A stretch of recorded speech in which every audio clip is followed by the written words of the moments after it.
जय हिंद साथियों, मैं मुरारी मौर्य अपने YouTube चैनल प्रयागराज कोचिंग पे आप लोगों का हार्दिक स्वागत करता हूं। और आज हम लोग पढ़ने जा रहे हैं साधारण ब्याज का पार्ट 4। इससे पहले हम लोग 4 पार्ट पढ़ चुके हैं, तो चलिए आइए पढ़ना शुरू करते हैं। और उससे पहले अगर आप हमारे चैनल पर पहली बार हैं तो चैनल को सब्सक्राइब करें और वीडियो को लाइक करें। चलिए आइए पढ़ना शुरू करते हैं। तो प्रश्न दिया हुआ है कि किसी धनराशि का एक समयावधि के लिए साधारण ब्याज पर निवेश किया जाता है। यदि कुल ब्याज मूलधन के 1/5 के बराबर तथा ब्याज की वार्षिक दर 4% हो तो समयावधि होगी। समयावधि हम लोगों को बताना है, यानी हम लोगों को क्या बताना, टी का मान बताना है। टी हम लोगों को पता नहीं है। और जो है रेट ऑफ इंटरेस्ट दर कितना दिया हुआ है, तो 4% वार्षिक दिया हुआ है। और साधारण ब्याज और मूलधन में जो संबंध दिया हुआ है वो ये दिया हुआ है कि साधारण ब्याज जो है मूलधन का 1/5 है। तो अगर मूलधन 5 है तो साधारण ब्याज कितना हो जाएगा, 1 हो जाएगा। ठीक है, अगर इसका 1/5 करेंगे तो साधारण ब्याज 1 मिल जाएगा। तो मूलधन 5 है और साधारण ब्याज 1 है। देखिए सूत्र वही है, साधारण ब्याज बराबर मूलधन गुणे दर और गुणे समय बटा के 100। तो हम लोगों को बताना क्या है, समय बताना है। जब समय बराबर लिखेंगे तो ये दोनों चीज़ें इधर पक्षांतर हो जाएंगी। तो टी यानी कि समय बराबर क्या हो जाएगा, समय बराबर हो जाएगा ब्याज गुणे 100। ब्याज गुणे 100 बटा के क्या हो जाएगा, मूलधन गुणे रेट यानी दर, मूलधन गुणे दर। इसी पे हम लोग मान रख देते हैं। तो हम लोगों का जो ब्याज आया है वो कितना आया है, 1 आया है। और गुणे 100 बटा के मूलधन कितना, मूलधन 5 है और गुणे 4 दर है। देखिए 5 चौका 20 और 20 पचे 100, यानी कि जो कट के आया वो मान कितना आ गया 5। तो 5 वर्ष, टी बराबर क्या आया, 5 वर्ष, जैसा कि विकल्प बी में दिया हुआ है कि 5 वर्ष सही है। ठीक है, चलिए आइए इसके बाद के प्रश्न को हल करते हैं। प्रश्न दिया हुआ कि यदि 2500 का 8% वार्षिक दर से साधारण ब्याज पर निवेश किया जाए तो वह कितने वर्षों में 3300 रुपया हो जाएंगे। देखिए इसमें क्या क्या दिया हुआ है, पहले यहाँ लिख लेते हैं। तो मूलधन कितना दिया हुआ है, मूलधन दिया हुआ है 2500, मूलधन 2500। जो दर है वो कितना दी हुई है, 8% वार्षिक है, दर 8% वार्षिक है। और टाइम हम लोगों को नहीं पता है, टी फॉर टाइम इसमें भी बताना है और इसके पीछे वाले में भी टाइम बताएं हम लोग, टाइम नहीं पता है। और मिश्र धन जो अमाउंट होता है वो कितना दिया हुआ है कि ये 3300 कितने वर्षों में हो जाएगा। ठीक, तो हम लोगों को पहले ब्याज निकाल लेना चाहिए, यानी कि ब्याज बराबर क्या होता है, तो होता है मिश्र धन और माइनस मूलधन। तो मिश्र धन कितना दिया हुआ है, तो मिश्र धन दिया हुआ है 3300 और माइनस मूलधन कितना है, तो मूलधन है हम लोगों का 2500। तो 3300 में से 2500 माइनस कर देंगे तो कितना आ जाएगा, 800। 800 रुपये हम लोगों का क्या आया, ब्याज आ गया। तो अब क्या बताना है, टाइम।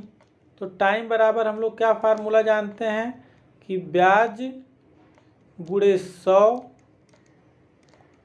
बटा के मूलधन गुणे दर।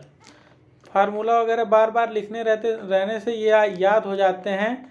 देखिए मूलधन कितना है 800 गुणे दर कितना है, 800 गुणे 100 और मूलधन कितना है, तो मूलधन है हम लोगों का 2500 और दर कितना दिया हुआ है, तो दर दिया हुआ है 8%।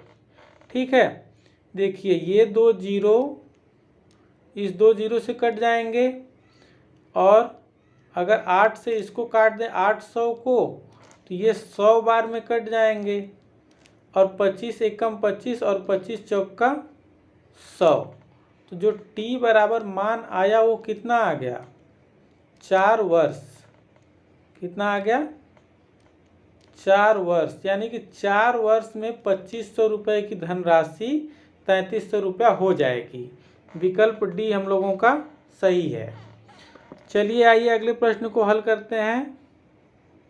अगला प्रश्न दिया हुआ है कि किसी धनराशि पर 5% वार्षिक दर से 3 वर्षों और 4 वर्षों में प्राप्त साधारण ब्याजों में 42 रुपये का अंतर है, वह राशि क्या है। तो राशि बताना और ब्याजों का अंतर दिया हुआ है, और मूलधन भी हम लोगों को नहीं पता है।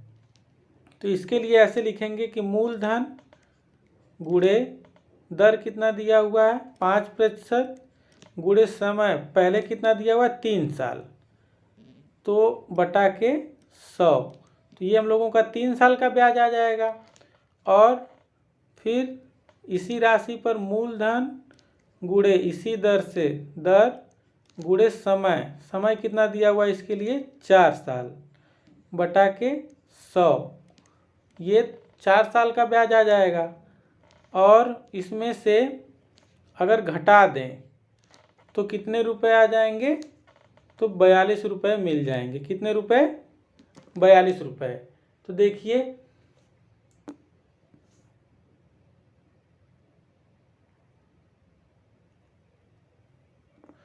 चलिए आइए प्रश्न को हल करना शुरू करते हैं।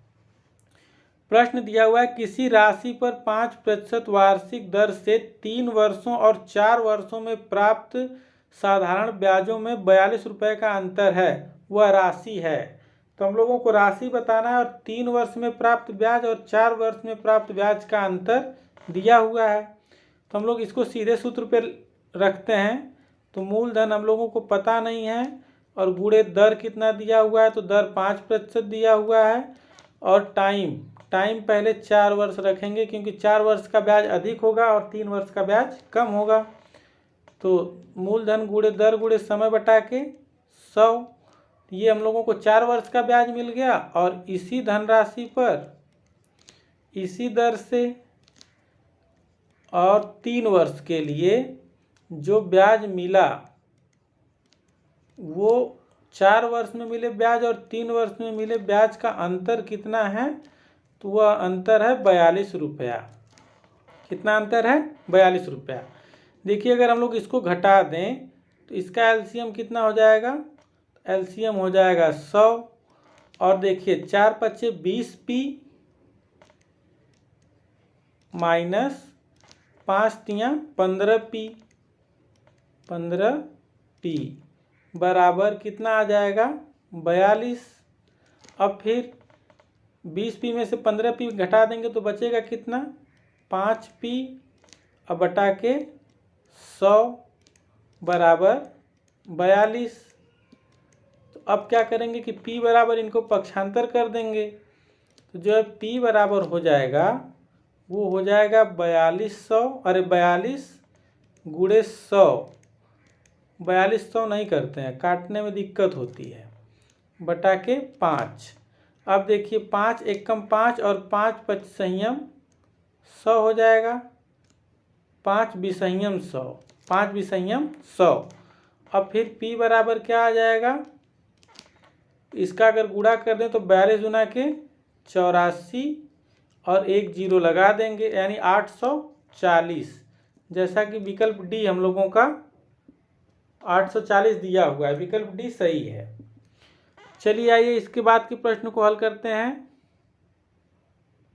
ये देखिए प्रश्न दिया हुआ है कि 2 स्रोतों से यानी 2 जगह से 1500 रुपये पर 3 वर्षों के पश्चात मिले साधारण ब्याजों में 13 रुपया 50 पैसे का अंतर है, उसकी ब्याज दरों में अंतर होगा। सेम प्रश्न है, सिर्फ वहाँ पे मूलधन बताना था और यहाँ पे क्या बताना है, दर बताना है। देखिए यहाँ पे भी लिखते हैं मूलधन इसमें दिया हुआ है। मूलधन कितना है? तो मूलधन है 1500। मूलधन 1500 मूलधन गुणे दर नहीं पता है, और गुणे कितने वर्षों का अंतर है? 3 वर्षों का। तो समय कितना हो जाएगा? 3 बटा के 100। तो ये एक जगह से मिला हुआ ब्याज आ गया और दूसरी जगह से माइनस, क्योंकि अंतर दिया हुआ है। तो मूलधन कितना है? 1500 गुणे इस दर को कुछ कैपिटल आर मान लेते हैं। दर गुणे समय कितना है? 3 साल। सिर्फ आर ही मान लेंगे तो दोनों आर मिल जाएंगे और आर से कट जाएंगे। ठीक है। और इसका जो अंतर दिया हुआ है वो कितना दिया हुआ है? 13 रुपया 50 पैसा, 13.5। ठीक है। देखिए इन दोनों का भी एलसीएम कितना हो जाएगा? तो 100 हो जाएगा। 100। अब इसको क्या लिख सकते हैं? गुणा कर लेते हैं। 15 तियाँ 4500 आर, और माइनस यहाँ पे भी कर लेते हैं। तो 15 तियाँ 4500 आर, और आर कैपिटल रहेगा। तो इसके बराबर कितना है? 13.5। अब देखिए दोनों में 4500 कॉमन है, तो 4500 को बाहर ले लेते हैं। 4500 को बाहर निकाल लिए। अब आर और माइनस कैपिटल आर, दोनों दर का अंतर आ गया, और बराबर इसमें कुल के बटे 100 और बराबर 13.5। 13.5। अब देखिए इनको हम लोग इधर पक्षांतर करेंगे तो स्मॉल आर और माइनस कैपिटल आर का जो अंतर आ जाएगा वो क्या आ जाएगा? 13.5 गुणे 100 बटा के 4500 हो जाएगा। 4500। देखिए 2 जीरो इस 2 जीरो से कट जाएंगे। अगर इसको काटें तो 45 तियाँ 135 होता है। 45 दूना 90, 45 तियाँ 135। दशमलव की बाद की संख्या कट रही है तो इसका अंतर कितना आ जाएगा? 0.3। 0.3%। यानी कि जो दोनों दरों का अंतर है वो कितना आया? 0.3%। विकल्प सी हम लोगों का सही है। चलिए आइए इसके बाद के प्रश्न को हल करते हैं। हुआ है कि मोहन ने कुछ धनराशि 9% वार्षिक साधारण ब्याज की दर से तथा उसी के बराबर धन की राशि 10% साधारण ब्याज की दर से 2 वर्षों के लिए उधार दी। इससे कुल 760 रुपये ब्याज के रूप में प्राप्त हुए। प्रत्येक ऋण के लिए दी गई धनराशि थी। धनराशि बताना है, और इसमें भी क्या हो जाएगा कि जो धनराशि ब्याज है वो दोनों का ब्याज मिला के 760 रुपया है। तो यहाँ पे भी लिखेंगे कि मूलधन नहीं पता है, गुणे दर कितना है? 9% है, और समय 2 साल के लिए है, बटा के 100। तो ये एक ठो ब्याज हो गया, और दूसर का ब्याज क्या हो जाएगा? इसी धन पे 10% साधारण ब्याज की दर से कितने वर्षों के लिए? 2 वर्षों के लिए। ये भी दोनों साधारण ब्याज हो गए, साधारण ब्याज के बराबर होते हैं, और ये दोनों मिल के कितना रुपया दे रहे हैं? 760 रुपया मिल रहा है। 760 रुपया। तो अब इसको हम लोग हल कर लेते हैं। तो देखिए इसका जो एलसीएम हो जाएगा वो हो जाएगा 100, और 9 दूना के 18। तो यहाँ पे हम लोग ये लिख सकते हैं 18P प्लस 10 दूना के 20P बराबर 760। ठीक है। अब 18 और 20 मिल के कितने हो जाएंगे, तो 38p हो जाएंगे। 38p बटा के 100 बराबर 760।